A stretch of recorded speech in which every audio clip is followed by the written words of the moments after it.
The book of Exodus tells the story of the Israelites' escape from slavery in Egypt. This dramatic escape was marked by 10 devastating plagues. These plagues were not random acts of destruction, they were signs of God's power. They were meant to convince Pharaoh to free the Israelites. The Israelites had endured generations of forced labor. They cried out for freedom. God heard their cries. He chose Moses to lead his people out of bondage. Moses confronted Pharaoh. He demanded the release of the Israelites. Pharaoh refused. His refusal led to a series of divine punishments. These punishments are known as the 10 plagues of Egypt. The plagues were a powerful demonstration of God's power. They showed the Egyptians that their gods were powerless against the God of Israel. Each plague brought Egypt closer to its knees, yet Pharaoh remained stubborn. He refused to let the Israelites go. The first plague turned the Nile River into blood. The Nile was Egypt's lifeline. It was now a source of death and disease. Frogs, symbols of uncleanliness, then overran the land. Next, swarms of lice infested the Egyptians, causing unbearable itching.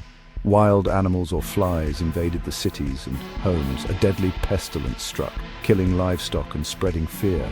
Painful boils covered the bodies of the Egyptians. A fierce hailstorm destroyed crops and buildings. Then swarms of locusts devoured what little vegetation remained.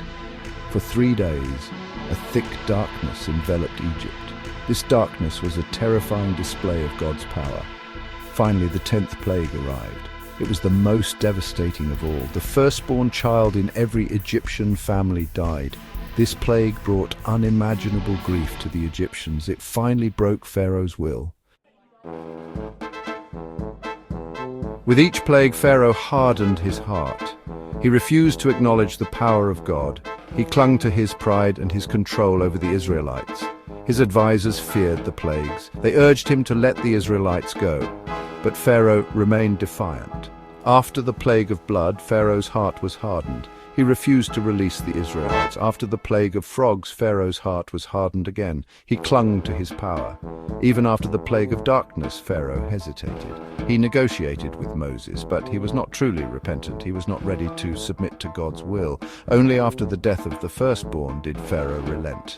His grief, though profound, was a consequence of his own stubbornness. He had brought this suffering upon himself and his people. The death of the firstborn was a turning point. Pharaoh finally allowed the Israelites to leave Egypt. They left in haste, carrying their belongings and unleavened bread. They were finally free. The Israelites journeyed towards the Red Sea. Pharaoh, however, had a change of heart. He sent his army in pursuit of the fleeing Israelites. The Israelites were trapped between the sea and the Egyptian army, but God intervened. He parted the waters of the Red Sea. The Israelites walked through on dry ground. The Egyptian army followed, but the waters returned. The entire Egyptian army was drowned. This miraculous event marked the definitive end of Egyptian slavery for the Israelites. They were free to worship their God and begin a new life in the Promised Land.